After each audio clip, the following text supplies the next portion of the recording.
Congress MP అభ్యర్థి Kavuri లావణ్యను party జిల్లా అధ్యక్షులు అసెంబ్లీ అభ్యర్థులు డబ్బులు డిమాండ్ చేశారని ఆవిడ చేసిన ఆరోపణల్లో వాస్తవం లేదని పార్టీ ఉమ్మడి జిల్లా అధ్యక్షులు రాజనాల రామ్మోహన్ రావు అన్నారు. బుధవారం ఏలూరు కాంగ్రెస్ పార్టీ కార్యాలయంలో విలేకరుల సమావేశం నిర్వహించారు. ఈ సందర్భంగా రామ్మోహన్ రావు, చింతలపూడి ఎమ్మెల్యే ఎలిజా, దెందులూరు అభ్యర్థి ఆలపాటి నరసింహమూర్తి, ఉంగుటూరు అభ్యర్థి పాతపట్టి హరీష్ కుమార్ రాజు, నూజివీడు అభ్యర్థి మరిది కృష్ణ మాట్లాడుతూ ఎన్నికల్లో ఖర్చులు అందరూ కలిసి భరించాల్సి ఉంటుందని సమావేశంలో చర్చించుకున్నామని, ఆవిడను అభ్యర్థులు డబ్బులు అడిగినా దాఖలాలు లేవన్నారు. ఎవరైనా అడిగి ఉంటే ఆ ఆధారాలు ఉంటే బయట పెట్టాలని కోరారు. ఎవరితో ఏదైనా సమస్య ఉంటే జిల్లా రాష్ట్ర అధ్యక్షులు క్రమశిక్షణ కమిటీ దృష్టికి తీసుకువెళ్లాలని, ఈ విధంగా విలేకరుల సమావేశం నిర్వహించి కాంగ్రెస్ పార్టీ పరువు తీయడం ఎంతవరకు సమంజసమన్నారు. లావణ్యపై రాష్ట్ర నాయకులకు ఫిర్యాదు చేయాలని జిల్లా అధ్యక్షులకు కోరారు. ఆ ఫిర్యాదుపై తామందరం సంతకాలు చేస్తామని తెలిపారు.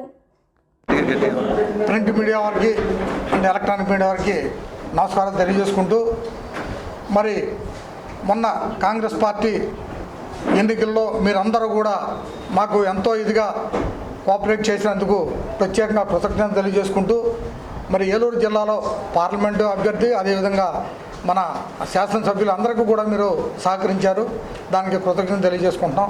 అయితే ముఖ్యంగా మరి పార్లమెంటు అభ్యర్థి మరి కావూరి లావణ్య గారు ఏదో నిన్న మిమ్మల్ని అందరినీ పిలిచి మాట్లాడారని ఈరోజు పత్రికల్లో చూసాం. అది చాలా బాధాకరమైన విషయం. ఎందుకంటే కాంగ్రెస్ పార్టీ విషయాలన్నీ కూడా పార్టీ అంతర్గత విషయాలని పార్టీలో ఇంటర్నల్గా మేము కూర్చుని చర్చించుకోవడం ఆనవాయితీ మాకు గత 30 సంవత్సరాల నుండి కూడా.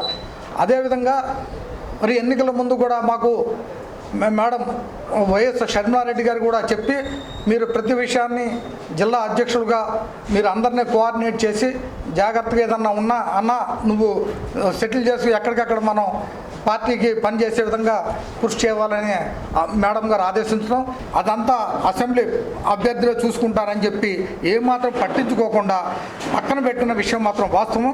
కావాలంటే అసెంబ్లీ అభ్యర్థులు కొంతమంది చేయొద్దని కూడా నేను చెప్పానట్టుగా మాట్లాడారు కదా, ఇప్పుడు వస్తాడు మర్యాద కృష్ణ గారిని కానీ నోబుల్ గారిని వీళ్ళందరినీ అడగండి. వాళ్ళు కొంచెం ఇదిలో ఉంటే ఏమంటే అన్ని సమస్యలు నిదానంగా సర్దుమడితే ముందు మీకు పెట్టారు, ముందు ఆవిడ వచ్చినప్పుడు ముందు కోఆపరేట్ చేసి ఏదో రకంగా రన్ చేయండి, వ్యవహారాన్ని నడపండి. పార్టీ కోసం మనందరూ పనిచేయాలంటే ఈ నిజంగా మర్యాద కృష్ణ గారిని అయితే వాళ్ళ 2 మండలాల్లో అయితే పార్లమెంట్ అభ్యర్థి వస్తే వెళ్ళొద్దని చెప్పిన వాళ్ళు కూడా నేను చెప్పాక మళ్ళీ ఆయన వెంటనే చార్టర్ అయ్యి అనుకుంటా ఆ మండలానికి వెళ్ళి వాళ్ళతోటి నేను కలిసి ప్రయాణం చేస్తానని చేసి తర్వాత వీళ్ళందరినీ కూడా నేను ఒప్పించి అందరితోటి నేను స్వయంగా అటెండ్ అయ్యి, అంటే ఈవిడొచ్చిన రోజు ముందు రోజే నేను వెళ్ళి అందరికీ కూడా చెప్పి మనం ఈ అభిప్రాయాలన్నీ పక్కన పెట్టండి. ముందు మనకి కేంద్రంలో రాహుల్ గాంధీ ప్రధాని కావడమే ధ్యేయం.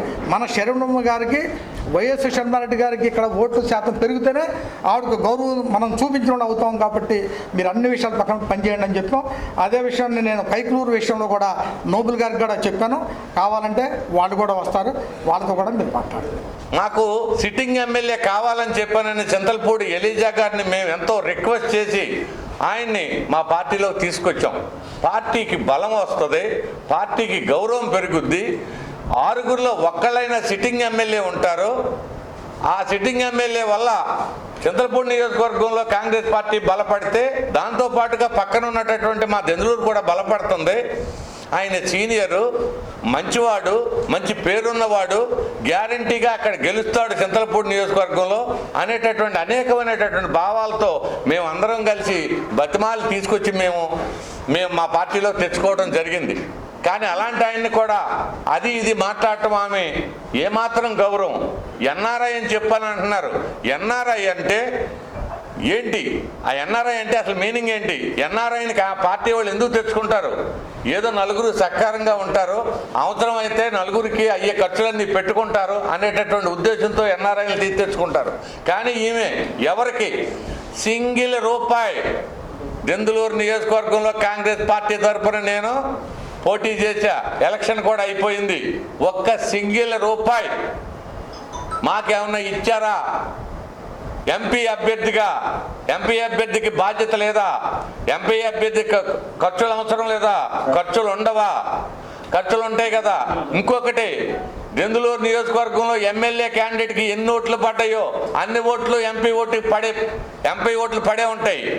చింతలపూడి నియోజకవర్గంలో ఉన్నటువంటి కాంగ్రెస్ నాయకులకు కానీ, లేదా జిల్లా కాంగ్రెస్ నాయకులకు కానీ, జిల్లా పార్టీ అధ్యక్షులకు కానీ, లేకపోతే మన స్టేట్ జనరల్ సెక్రటరీ గారికి కానీ, అధికార ప్రతినిధికి కానీ, జిల్లా ఇన్ఛార్జ్ మన చింతలపూడి నియోజకవర్గ ఇన్ఛార్జీలు అందరికీ కూడా తెలుసు, నేను వేసిన ప్రతి చిన్న పోస్టర్, అంటే ఆటోల మీద పోస్టర్లు అతికించుకు తిరుగుతాం, ఎల్ఈడి స్క్రీన్ మీద పోస్టర్లు అతికించి తిరుగుతాం, కరపత్రాలు పంచిపెడతాం.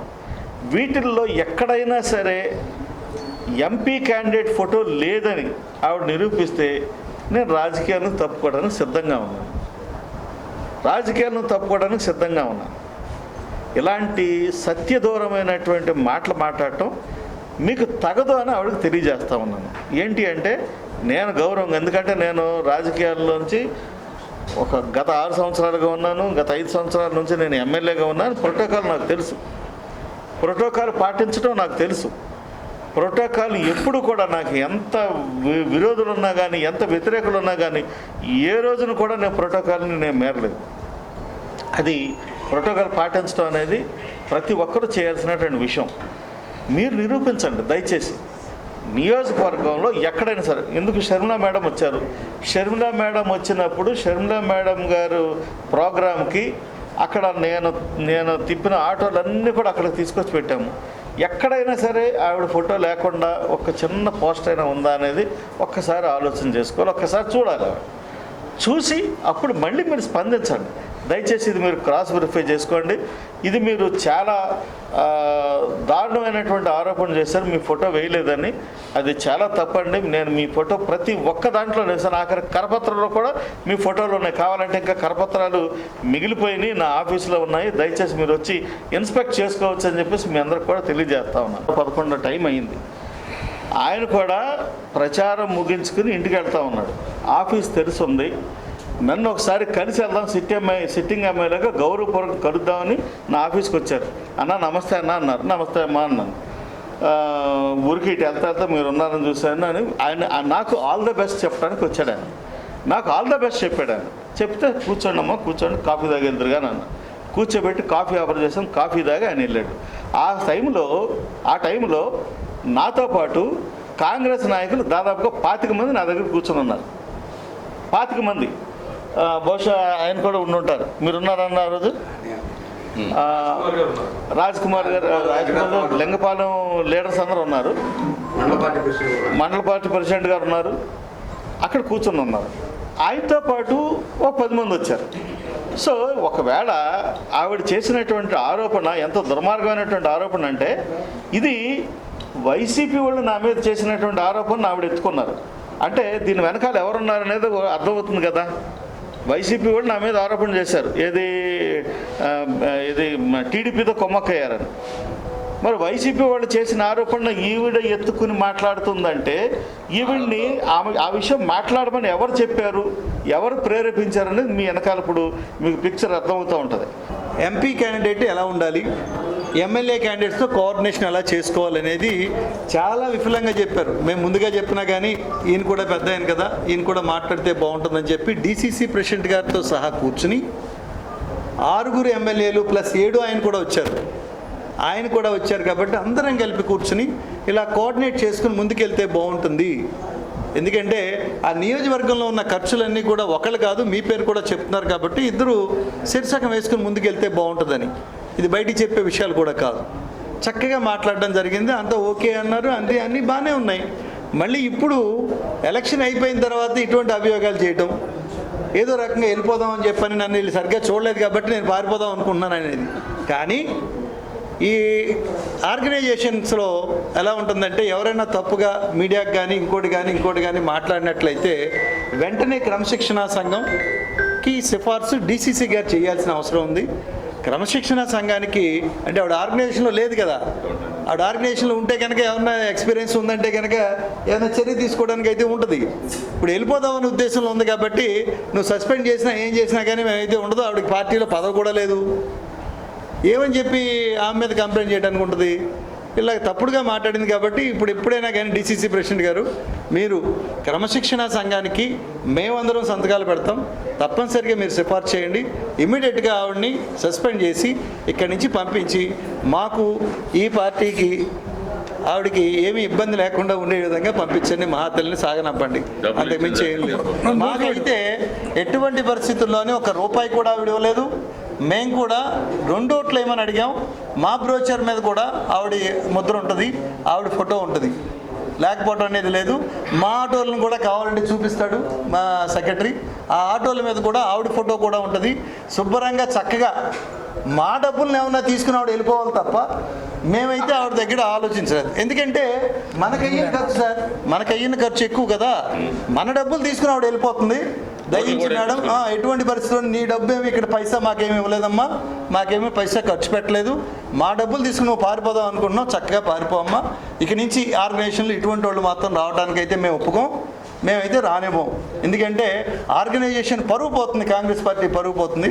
Thank you very much. ఏమన్నా అడగాల్సిందేమన్నా ఉందా?